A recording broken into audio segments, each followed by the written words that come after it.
கர்த்தருடைய பரிசுத்த நாமத்திற்கு மகிமை உண்டாவதாக. இந்த இரவு வேளையில உங்களை சந்திப்பதில் மிகவும் சந்தோஷப்படுகிறேன்.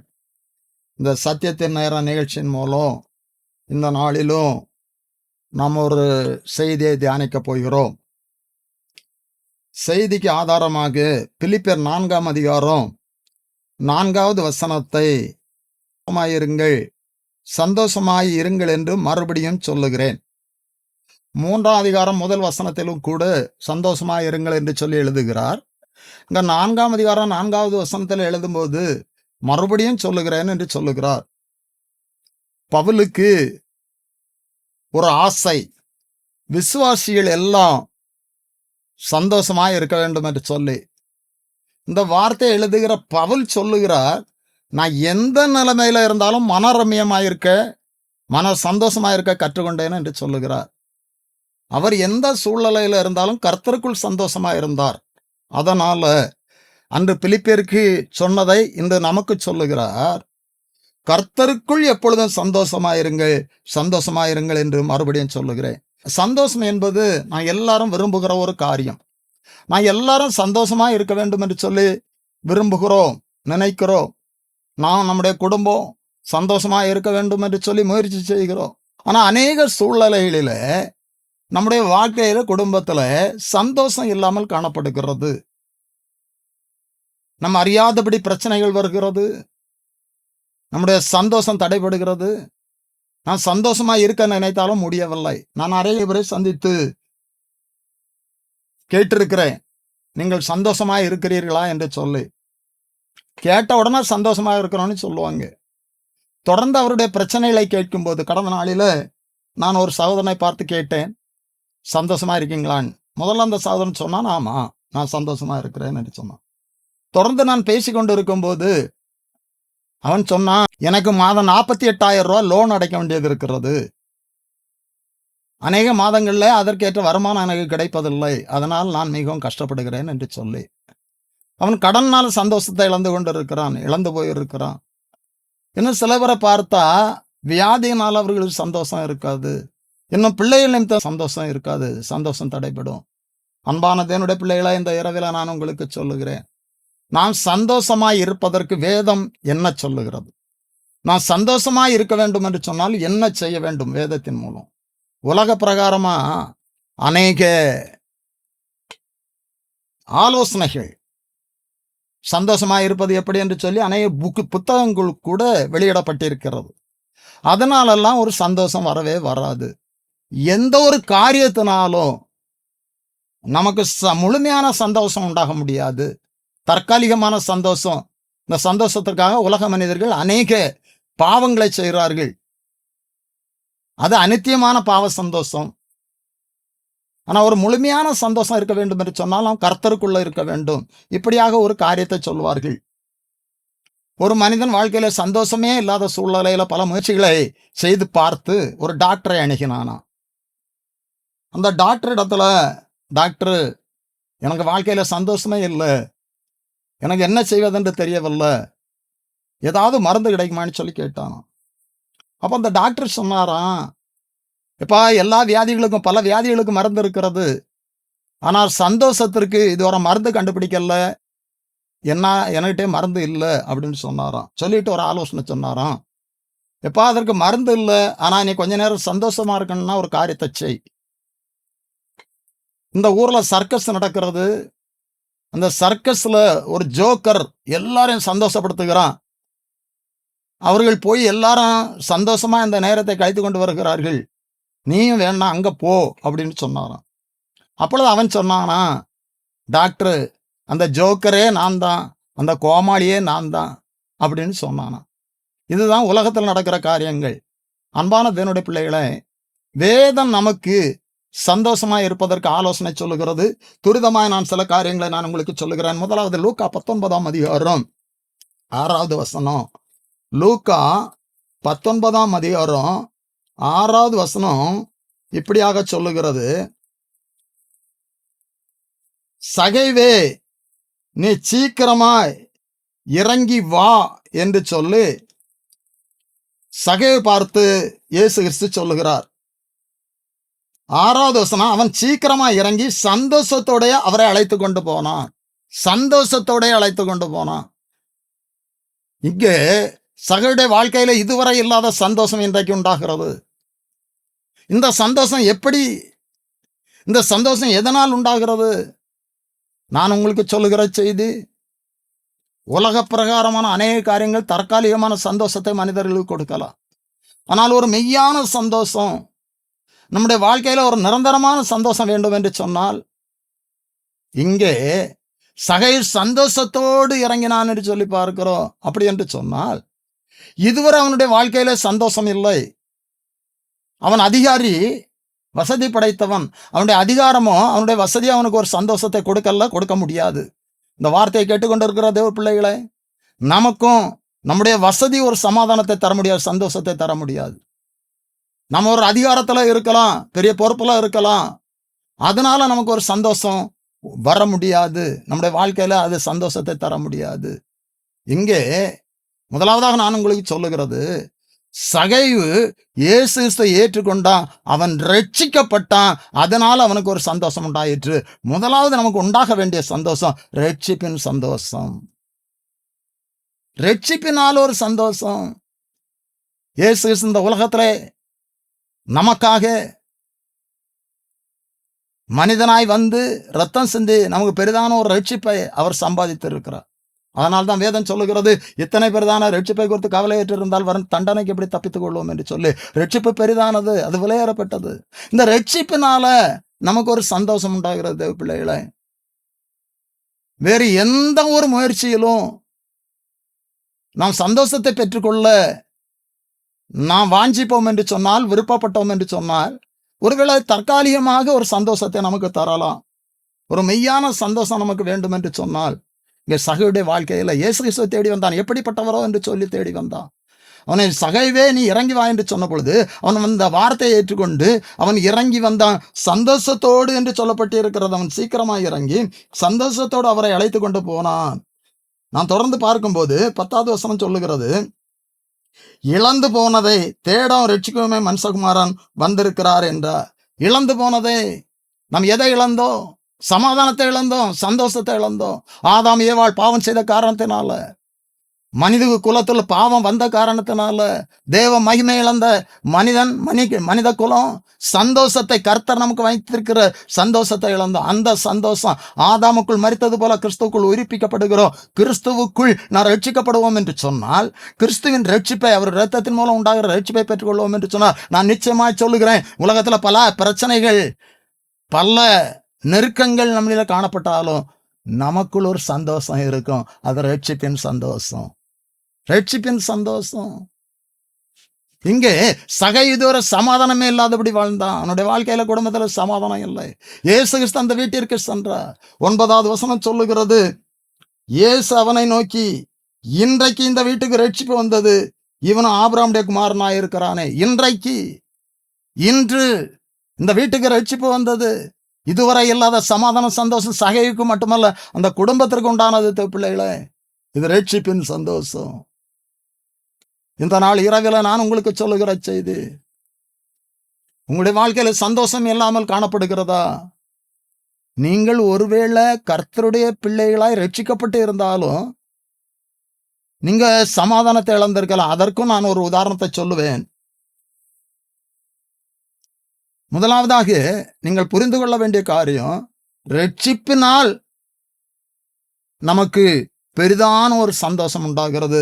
அப்போஸ்தலர் 16ஆம் அதிகாரம் 30வது வசனத்திலிருந்து ஒரு காரியத்தை நாம் பார்க்கிறோம். அவர்களை வெளியே அழைத்து வந்து, ஆண்டவமாரே, ரட்சிக்கப்படுவதற்கு நான் என்ன செய்ய வேண்டும் என்று சொல்லி கேட்டான். நான் முதலாவதாக உங்களுக்கு சொல்லிக் கொண்டிருப்பது ரட்சிப்பின் சந்தோஷம். அந்த சந்தோஷம் நம்முடைய வாழ்க்கையில ஒரு பெரிய ஆசீர்வாதமாய் காணப்படுகிறது. அதை நாம் பெற்றுக்கொள்ள வேண்டும். இங்கே நடந்த காரியம், பவுலும் சீலாவும் அடைக்கப்பட்டிருந்த சூழலை பாடி துதித்தார்கள். 27வது வசனம், சிறைச்சாலைக்காரன் நித்திரை தெளிந்து சிறைச்சாலையின் கதவுகள் திறந்திருக்கிறதை கண்டு கட்டுண்டவர்கள் ஓடி போனார்கள் என்று எண்ணி பட்டயத்தை உருவி கொண்டு தன்னை கொலை செய்து கொள்ள போனான். தன்னைத்தானே கொலை செய்து தற்கொலை பண்ண முயற்சித்தான். அப்பொழுது பவுல் சத்தமிட்டு, கேடானது ஒன்றும் செய்யாதே என்று சொல்லுகிறார். இப்பொழுது அவன், ஆண்டவன்மாரே, நான் என்ன செய்யணும்? ரட்சிக்கப்படுவதற்கு என்ன செய்ய வேண்டும்? அப்படி என்று சொன்னால் பவுலும் சீலாவும் ரட்சிக்கப்பட்டவர்கள் என்பதை அறிந்து கொண்டான். அதனால் தான் சிறைச்சாலை கதவு திறந்திருந்த பிறகும் கூட அவர்கள் வெளியே செல்லவில்லை என்று சொல்லி அவன் அவர்களை பார்த்து அறிந்து கொண்டான். அதனால் ரட்சிக்கப்படுவதற்கு நான் என்ன செய்ய வேண்டும் என்று சொன்னான். அங்கே சொன்னார்கள், கர்த்தராகிய இயேசு கிறிஸ்துவை விசுவாசி, அப்பொழுது நீயும் வீட்டார் ரட்சிக்கப்படுவீர்கள் என்று சொன்னார்கள். அப்போ நான் ரட்சிக்கப்படணும்னு சொன்னா அவரை விசுவாசிக்கணும். இங்க நடந்தது என்ன? தொடர்ந்து 34வது வசனத்தில் படிக்கிறோம். பின்பு அவன் அவர்களை தன் வீட்டிற்கு கூட்டிக் கொண்டு போய் அவர்களுக்கு போஜனம் கொடுத்து தன் வீட்டார் அனைவரோடும் கூட தேவனிடத்தில் விசுவாசம் உள்ளவனாகி மனமகிழ்ச்சியாயிருந்தான், சந்தோஷமாயிருந்தான். அப்படி என்று சொன்னால் இதன் மூலம் நான் உங்களுக்கு சொல்லுகிற செய்தி, தேவ பிள்ளைகளை, இந்த சிறைச்சாலைக்காரனுடைய குடும்பத்திலும் இதுவரை சமாதானம் இல்லை. ரட்சிப்பு வந்தது, சமாதானம் வந்தது, குடும்பத்தோடு மனமகிழ்ச்சியாக இருந்தார்கள் என்று சொல்லி நாம் அங்கே பார்க்கிறோம். தேவ பிள்ளைகளை, இந்த மனமகிழ்ச்சி சந்தோஷம் எப்படி வந்தது? இதுவரை ரட்சிக்கப்படாத சிறைச்சாலைக்காரன் அன்று ரட்சிக்கப்பட்டான். சகையனுடைய வீட்டில இயேசு கிறிஸ்து கடந்து சென்று இன்றைக்கு இந்த வீட்டுக்கு ரட்சிப்பு வந்தது என்று சொன்னாரு. அவன் சந்தோஷத்தோடு, அவனுடைய குடும்பம் சந்தோஷத்தோடு வாழ ஆரம்பித்தார்கள். ரட்சிப்பின் சந்தோஷம் இது நமக்கு இலவசமாய் கிடைக்கிற சந்தோஷம். இந்த வார்த்தையை கேட்டுக்கொண்டிருக்கிறது பிள்ளைகளை, நீங்கள் ரட்சிக்கப்பட்டு இருக்கலாம், ரட்சிக்கப்படாமல் இருக்கதான். ரட்சிக்கப்படாதவர்கள் கண்டிப்பாக, ரட்சிப்பு என்ன? ரட்சிப்பு என்றால் என்ன என்பதை புரிந்து கொள்ள வேண்டும். நான் என்னுடைய செய்திகளிலெல்லாம் நான் சொல்லி இருக்கிறேன். கிறிஸ்தவ பெயர் வைத்திருக்கிறதுனாலேயோ கிறிஸ்தவ ஆலயத்திற்கு செல்வதனாலேயோ ரட்சிப்பு அல்ல. ஒருவன் கிறிஸ்துவுக்குள் இருந்தால் புது சிருஷ்டியா இருக்கிறான், பழையவர்கள் ஒளிந்து போயின, எல்லாம் புதிதாயன. நம்முடைய குணங்கள், நம்முடைய நடக்கைகள், பேச்சுகள், சிந்தனைகள், செயல்கள் எல்லாவற்றிலும் ஒரு மாற்றம் வேண்டும். அதுதான் ரட்சிப்பின் அனுபவம். சகனுடைய வாழ்க்கையில் அந்த மாற்றம் வந்தது, சிறைச்சாலைக்காரனுடைய வாழ்க்கையில் அந்த மாற்றம் வந்தது. இந்த வார்த்தையை கேட்டுக்கொண்டு இருக்கிற தேவ பிள்ளைகளை, நீங்கள் ஒருவேளை இதுவரை ரட்சிக்கப்படாவிட்டால் இன்றைக்கு ரட்சிப்புக்கு உங்களை ஒப்பு கொடுங்க. உங்களுடைய வாழ்க்கையில சந்தோஷம் உண்டாகும். அதற்காக பிரச்சனையே இருக்காது என்று சொல்லி நான் சொல்லவில்லை. பிரச்சனை இல்லாத வாழ்க்கை நமக்கு வாக்கு பண்ணப்படவில்லை. ஆனால் பிரச்சனைகள் இருந்தாலும் ரட்சிப்பு இருக்கும் என்று சொன்னார். ரட்சிப்பின் சந்தோஷத்தை நாம் அனுபவிப்போம். கர்த்தர் நமக்கு அந்த சந்தோஷத்தை தருவா. இதுல ஒரு காரியத்தை கூட நான் சொன்னேன். நான் ரட்சிக்கப்பட்டு இருந்தாலும் அநேக பேர் ரட்சிக்கப்பட்டு அதன் பின்பாக தூரம் போயிருக்கிறார்கள். அந்த ரட்சிப்பை குறித்து அவர்கள் மிகவும் நிர்விசாரமாய் அல்லது அந்த ரட்சிப்பை இழந்தவர்களாய் இருக்கிறார்கள். அப்பொழுதும் கூட சமாதானம் எடுபட்டு போவோம். அந்த சமாதானத்தை திரும்ப பெற்றுக்கொள்ள வேண்டும் என்று சொன்னால், உதாரணமாக இளையகுமாரனை நான் உங்களுக்கு சொல்லுகிறேன். அவன் தகப்பனோடு இருந்தவன் தான், தகப்பனுடைய சந்தோஷத்தை அனுபவித்தவன் தான். ஆனால் ஒரு நாள் துன்மார்க்கமாய் செலவு செய்து என்னுடைய பங்கை தாரும் என்று சொல்லி தகப்பனத்தில் கேட்டு பெற்று தூரதேசம் போய் துன்மார்க்கமாய் செலவழித்து எல்லாவற்றையும் இழந்த சூழ்நிலையில, சந்தோஷத்தை இழந்த சூழ்நிலையில வேதம் சொல்லுகிறது, அவன் திரும்பி வந்தான். அப்பொழுது அங்கே ஒரு சந்தோஷம் உண்டாயிற்று என்று சொல்லி நாம் பார்க்கிறோம். அந்த பிள்ளைகளை, அந்த சந்தோஷம் இந்த நாளில ஒருவேளை நீங்கள் ரட்சிக்கப்பட்டு உங்களுடைய வாழ்க்கையில இந்த ரட்சிப்பின் சந்தோஷத்தை இழந்திருப்பீர்கள் என்று சொன்னால், அந்த சந்தோஷத்துல குறைபட்டு போயிருப்பீர்கள் என்று சொன்னார், அதற்கு காரணம் தேவனுக்கும் உங்களுக்கும் உள்ள உறவு துண்டிக்கப்பட்டிருக்கும் அல்லது தூரமாயிருக்கும். அது சரி செய்யப்படும் போது அந்த சந்தோஷம் திரும்ப கிடைக்கும். இங்கே சொல்லப்பட்டு இருக்கிறது, லூக்கா 15:18 வசனத்துல, அவன் எழுந்து என் தகப்பனிடத்திற்கு போய், தகப்பனே, பரத்திற்கு விரோதமாக உமக்கு முன்பாக பாவம் செய்தேன், இனி உம்முடைய குமாரன் என்று சொல்லப்படுவது நான் பாத்திரவன் அல்ல, உம்முடைய ஊழியக்காரர்கள் ஒருவனாக என்னை வைத்துக் கொள்வேன் என்பேன் என்று சொல்லி அவன் எழுந்து புறப்பட்டு வந்தான். தூரத்தில் வரும்போது இங்கே தகப்பன் பார்த்து கொண்டு, அப்படி என்று சொன்னால் என் மகன் எப்பொழுது வருவான் என்று சொல்லி அவரை எதிர்பார்த்து கொண்டிருக்கிறார். இதன் மூலம் நான் உங்களுக்கு சொல்லுகிற செய்தி, ஒருவேளை ரட்சிக்கப்பட்டு நீங்கள் இன்றைக்கு தூரம் போயிருப்பீர்கள் என்று சொன்னார், அந்த ரட்சிப்பிலே குறைந்து போயிருப்பீர்கள் என்று சொன்னார், ரட்சித்தாரே நம்முடைய தகப்பன் இயேசு நம்மை தேடிக்கொண்டிருக்கிறார். எப்பொழுது என் மகன் மகள் வருவாள் என்று எதிர்பார்த்து கொண்டிருக்கிறார். இந்த ரட்சிப்பில் நமக்கு இடைவெளி ஏற்பட்டிருக்கும் என்று சொன்னார், அந்த ரட்சிப்பின் சந்தோஷத்தை இழந்து போயிருப்போம். தேவ பிள்ளைகளை, இங்கே அவன் வந்தபோது நான் சுருக்கமாய் உங்களுக்கு சொல்ல விரும்புகிறேன். 23ஆம் வசனம் இப்படியா சொல்லுகிறது, கொளுத்த கண்டை கொண்டு வந்து அடியுங்கள், நாம் புசித்து சந்தோஷமாய் இருப்போம்.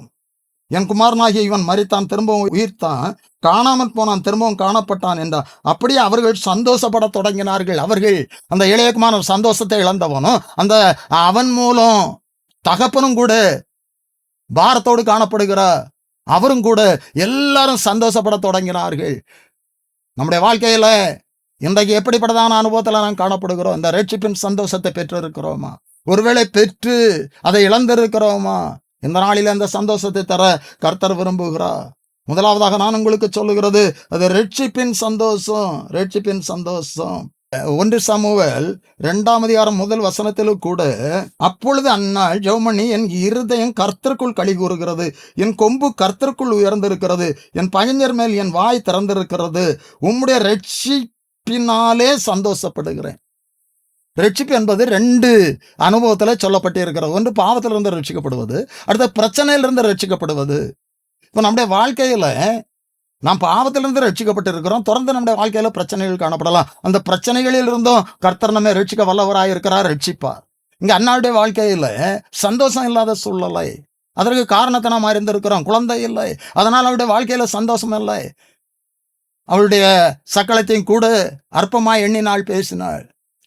இன்றைக்கு குழந்தை பாக்கியம் தடைபடுகிற குடும்பம் எந்த சூழலை வேதனையோடு இருப்பார்கள் என்பதை நான் அறிந்திருக்கிறேன். நான் ஒரு சபை ஊழியன். சபையிலும் கூட, ஊழியத்திலும் கூட சில குடும்பங்கள் இப்படிப்பட்டதான சூழலில் இருக்கிறார்கள். அனைவருக்கு ஜெபித்து கர்த்தர் அற்புதம் செய்திருக்கிறார். இப்பொழுதும் ஜெபித்துக் கொண்டிருக்கிறோம். ஆனாலும் அவர்களுடைய மனநல எப்படி இருக்கும் என்று சொல்லி நான் அறிந்திருக்கிறேன். அந்த சூழ்நிலையில அன்னாளுடைய அந்த துக்கத்தை சந்தோஷமாய் மாற்றி அவளுக்கு சந்தோஷத்தை கொடுத்த கர்த்தர் நிச்சயமாய் இந்த வார்த்தையை கேட்டுக்கொண்டிருக்கிற உங்களுடைய வாழ்க்கையிலும் ஒருவேளை இப்படிப்பட்டதான சூழ்நிலை இருக்கும் என்று சொன்னார், இன்று கர்த்தர் அற்புதம் செய்வார். இங்கே அந்த சூழலிருந்து ரட்சித்தா. அதனால தான் அவள் சொல்லுகிறார், உம்முடைய ரட்சிப்பினாலே சந்தோஷப்படுகிறேன். ரட்சிப்பினாலே அந்த பிரச்சனையிலிருந்து பெரிதான ஒரு ரட்சிப்பை விடுதலை கொடுத்தா சந்தோஷம் உண்டாயிற்று. அப்போ முதலாவதான் நான் உங்களுக்கு சொல்லுகிறது, ரட்சிப்பினால் உண்டாகிற சந்தோஷம் உலகத்தால் கொடுக்கப்படாத, கொடுக்க முடியாத ஒரு சந்தோஷங்க. இந்த உலகத்துல நம்ம எதை செய்தாலும் ரட்சிப்பு உண்டாகுது.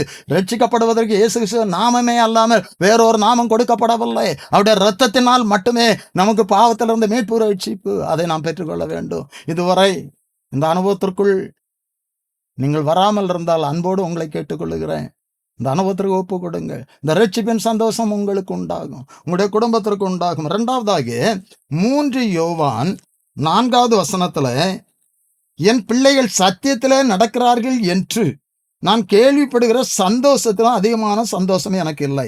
நாம் எல்லாரும் கர்த்தருடைய பிள்ளைகளாக இருக்கிறோம். நாம் சத்தியத்தில் நடக்கணும். அது கர்த்தருக்கும் சந்தோஷம், நமக்கும் சந்தோஷத்தை உண்டு பண்ணுகிறது. இங்கே நாம் படிக்கிற ஒரு காரியம், மூப்பனாகிய நான், முதல் வசனம் சொல்லுகிறது, மூப்பனாகிய நான் யோவான் சத்தியத்தின்படி நேசிக்கிற பிரியமான காய்வுக்கு எழுதுகிறதாவது.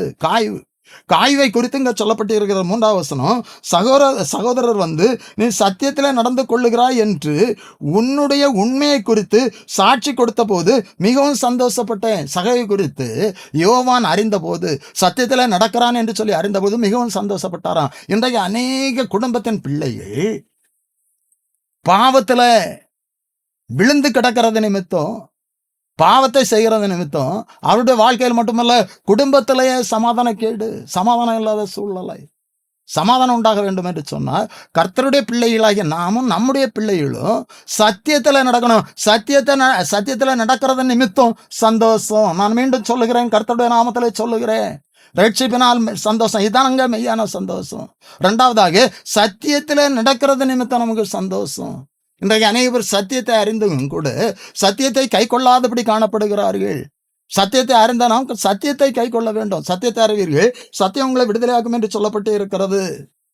இங்கே சத்தியத்தில் நடக்கிறார்கள் என்கிற சந்தோஷம். இதற்கு உதாரணமாக ஒரு மந்திரியை உங்களுக்கு நினைப்பூட்ட விரும்புகிறேன். அப்போஸ்தலர் 8ஆம் அதிகாரம் 26வது வசனத்துல நான் படிப்போம் என்று சொன்னால், பின்பு கர்த்தருடைய தூதன் பிலிப்பை நோக்கி, நீ எழுந்து தெற்கு முகமாய் எருசலேமில் இருந்து காசா பட்டணத்திற்கு போகிற வனாந்தர மார்க்கமாய் போய் என்றான். பிலிப்பிடத்துல கர்த்தருடைய தூதன் சொல்லுகிறான், நீ வனாந்தர மார்க்கமா போ. அங்கே போகும்போது கந்தாகே என்கிற ராஜஸ்திரியனுடைய பொக்கிஷங்களுக்கெல்லாம் தலைவனாய் இருக்கிற மந்திரி, அவனுடைய பெயர் சொல்லப்படவில்லை, அங்க ரதத்துல போய் கொண்டிருக்கிறான். இப்பொழுது ரதத்திலே சேர்ந்து கொள் என்று சொல்லுகிறார் கர்த்தருடைய தூதன்.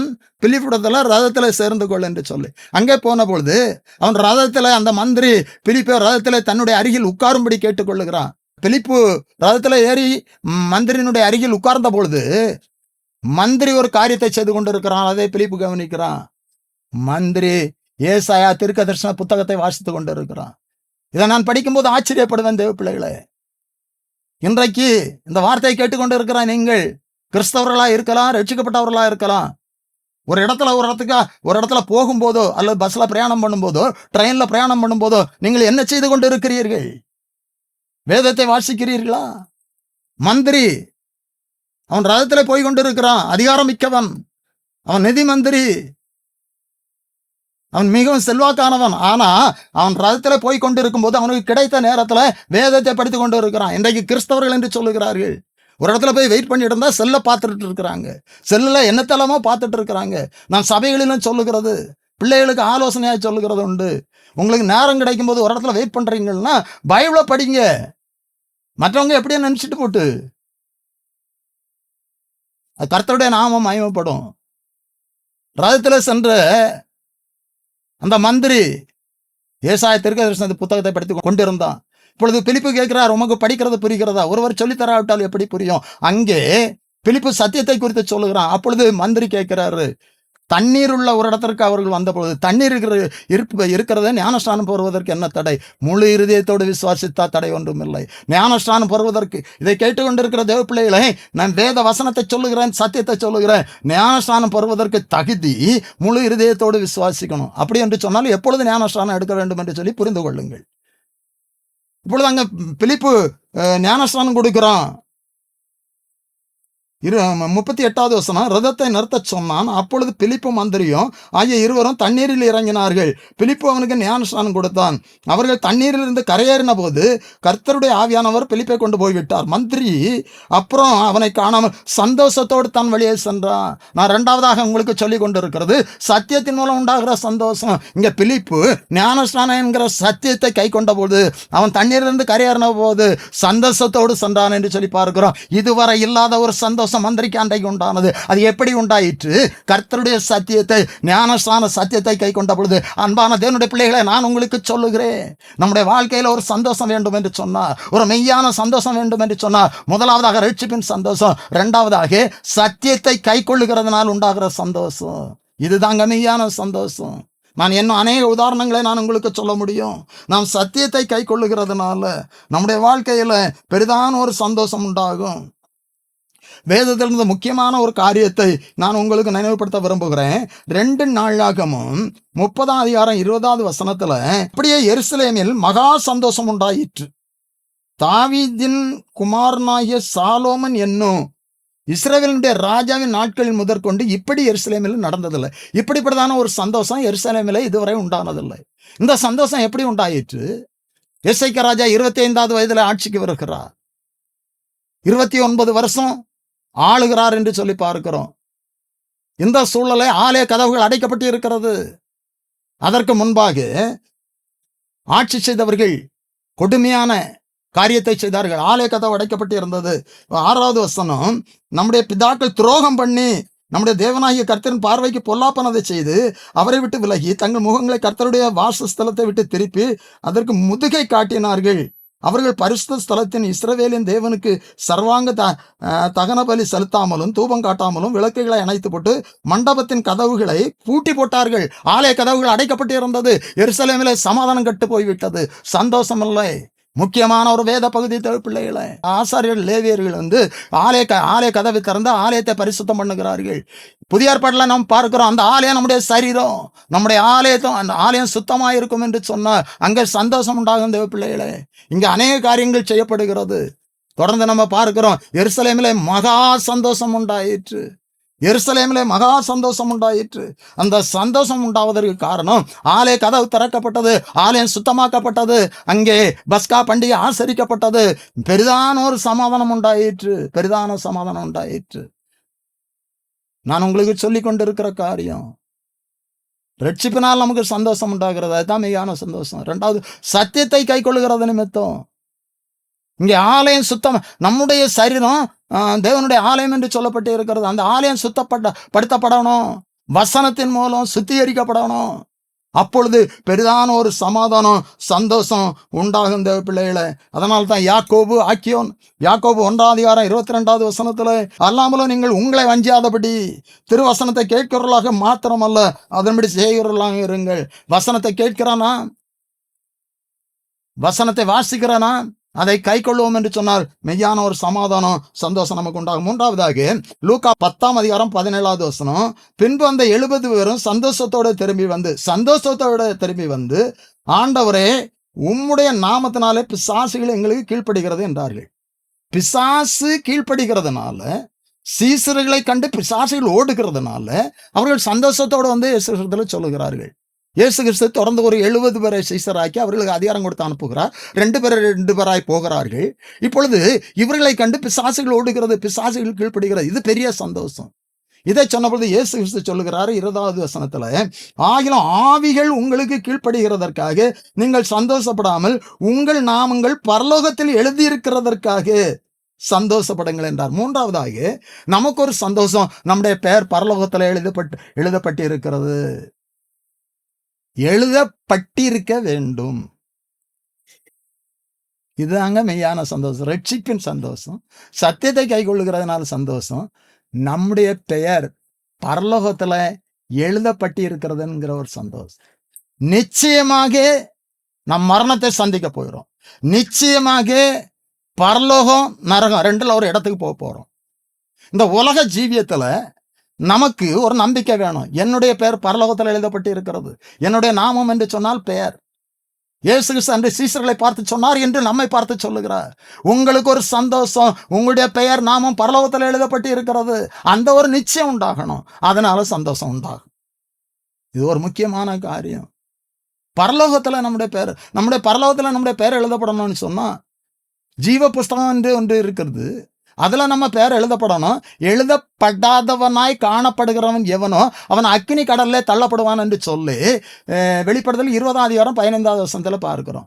அப்போ நம்முடைய பேர், நம்முடைய நாம பரலோகத்துல எழுதப்படணும்னு சொன்னா, இந்த உலக வாழ்க்கையில அவருக்கு பிரியமாய் பரிசுத்தமாய் வாழணும். ஏதோ கடமைக்காக ஒரு வாழ்க்கை வாழ்ந்து கர்த்தருக்கு பிரியமில்லாமல் ஓடி நம் ஓட்டத்தை முடிப்போம் என்று சொன்னால் நம்முடைய பேர் அங்கே எழுதப்படாது.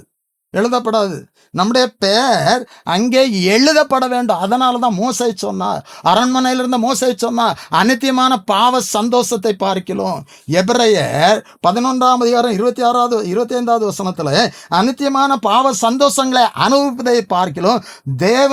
தேவனுடைய ஜனத்தோட துன்பத்தை அனுபவத்தை தெரிந்து கொண்டு இனி வரும் பலன் மேல் நோக்கமாயிருந்து எகிப்தில் உள்ள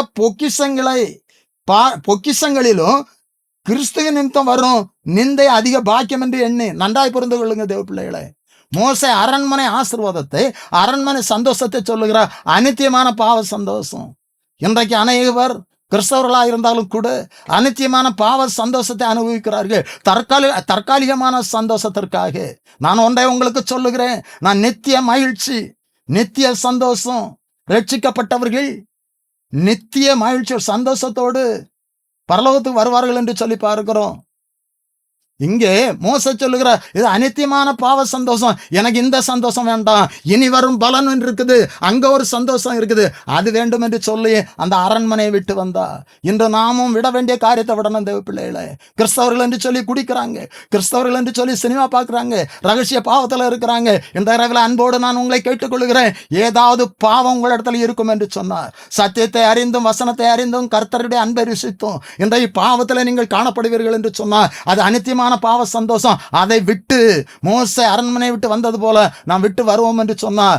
நாம் இழந்து போன சந்தோஷத்தை, இழந்து போன ஒரு சமாதானத்தை இன்று இந்த இரவில கர்த்தர் நமக்கு தருவார் தேவ பிள்ளைகளை. மூன்றாவதாக நான் உங்களுக்கு சொல்லுகிறது, நம்முடைய நாமம் பரலோகத்தில் எழுதப்பட்டு இருக்கிறது. இந்த மரணத்தை குறித்து இயேசு கிறிஸ்து அழகான ஒரு காரியத்தை சொன்னார். லாசரு ஐஸ்வர்யவான் 2 மரித்தார்கள். இந்த லாசருவை கொண்டு போவதற்கு தேவ தூதர்கள் வந்தார்கள். அவன் மரித்த போது தேவ தூதர்கள் வந்தார்கள். காரணம், அங்க பேர் இருந்தது. ஜீவபுஸ்தகத்துல பேரை பார்த்து தூதர்கள் அனுப்பப்பட்டார்கள். தூதர்கள் வந்து அந்த லாசருவை அழைத்து கொண்டு போய் பரதீசிக்கு ஒப்பாய் இருக்கிற ஆபிரகாமுடைய மடியிலே விட்டார்கள். இதுதான் சந்தோஷம். அவன் உலகத்துல சில கஷ்டங்களை அனுபவித்தாலும் கூட அவனுடைய நாம பரலோகத்தில் எழுதப்பட்டு இருந்தது. அதனால் பெரிய ஒரு சந்தோஷத்திற்குள் அவன் பிரவேசித்தான். ரட்சிப்பின் சந்தோஷம். 2வது சத்தியத்தை கை கொள்ளுகிறதுனால உண்டாகிற சந்தோஷம். 3வது நம்முடைய பெயர் நாமம் பரலோகத்தில் எழுதப்பட்டு இருக்கிற என்கிற சந்தோஷம். இந்த அனுபவத்திற்கு நம்ம ஒப்பு கொடுப்போம். கர்த்தர் நம்மை ஆசீர்வதிப்பார். எப்பொழுதும் சந்தோஷமாய் இருங்கள் என்று சொன்ன எங்கள் பரிசுத்த பரலோகத்தின் பிதாவே, ஆசீர்வாதமான இந்த இரவு வேளைக்காக உமக்கு ஸ்தோத்திரம் அப்பா. இந்த வேளையில இந்த வார்த்தை கேட்டு உம்முடைய பிள்ளைகளுக்காக உம்முடைய நாமத்தில் அடியேன் கெஞ்சி ஜெபிக்கிறேன் அப்பா. அநேகர் இந்த நாட்களில் சந்தோஷத்தை இழந்த சூழ்நிலையில காணப்படுகிறார்கள் அப்பா. எவ்வளவோ முயற்சித்தும் சந்தோஷம் இல்லாதபடி காணப்படுகிற உம்முடைய பிள்ளைகளுக்காக அடியேன் உம்முடைய சமூகத்தில் ஜெபிக்கிறேன் அப்பா. இந்த நாளில உம்முடைய வார்த்தையின் மூலம் ஒவ்வொருடைய வாழ்க்கையிலும் சந்தோஷம் உண்டாகும்படியாய், ஒவ்வொருடைய குடும்பத்திலும் சந்தோஷம் உண்டாகும்படியாய் ஜெபிக்கிறேன் அப்பா. கர்த்தாவை ரட்சிப்பினால் உண்டாகிற சந்தோஷம், அந்த சந்தோஷத்தை ஒவ்வொருவரும் பெற்றுக்கொள்ள உதவி செய்யுங்கப்பா. ஒருவேளை ரட்சிக்கப்பட்டு இந்த சந்தோஷத்தை இழந்திருந்தால் திரும்பவும் இளையகுமாரன் இந்த சந்தோஷத்தை பெற்றது போல திரும்பவும் பெற்றுக்கொள்ள கர்த்தர் நீர் கிருபை செய்ய முடியாது ஜெபிக்கிறோம். சத்தியத்தை கை கொள்ளுகிறதன் மூலம் உண்டாகிற சந்தோஷம் அப்பா. இந்த வார்த்தை கேட்ட உடைய பிள்ளைகள் சத்தியத்தை கை கொண்டு அதன் மூலம் கிடைக்கிற சந்தோஷத்தை பெற்றுக்கொள்ள ஆவியானவர் உதவி செய்யுங்கப்பா. எங்களுடைய பெயர் பரலோகத்தில் எழுதப்பட்டு இருக்கிறது என்கிற ஒரு சந்தோஷம், அந்த சந்தோஷத்தை நாங்கள் ஒவ்வொருவரும் அனுபவிக்கத்தக்கதாக எங்களை தகுதிப்படுத்தும். எங்களுடைய பெயர் பரலோகத்தில் எழுதப்பட்டு இருக்கிறது என்ற ஒரு நிச்சயம் நம்பிக்கை எங்களுக்கு உண்டாகத்தக்கதாக கர்த்தாவே நாங்கள் எங்களுடைய ஜீவியத்தை காத்துக்கொள்ள உதவி செய்யும். இந்த வசனத்தை கேட்ட ஒவ்வொருவரையும் ஆசீர்வதிங்கப்பா. ஒவ்வொருடைய வாழ்க்கையிலும் குடும்பத்திலும் சந்தோஷம் உண்டாக முடியாத கிருபையினால் ஜெபிக்கிறேன் அப்பா. இந்த இரவு ஒவ்வொருவருக்கும் ஒரு சந்தோஷத்தின் இரவாய் இருக்கட்டும். கர்த்தாவே பெரிதான ஒரு சந்தோஷத்தை கட்டளையிடும் ஆசீர்வதியும். மீட்பர் இயேசு கிறிஸ்துவின் ஜெபிக்கிறோம் நல்ல பிதாவே, ஆமென்.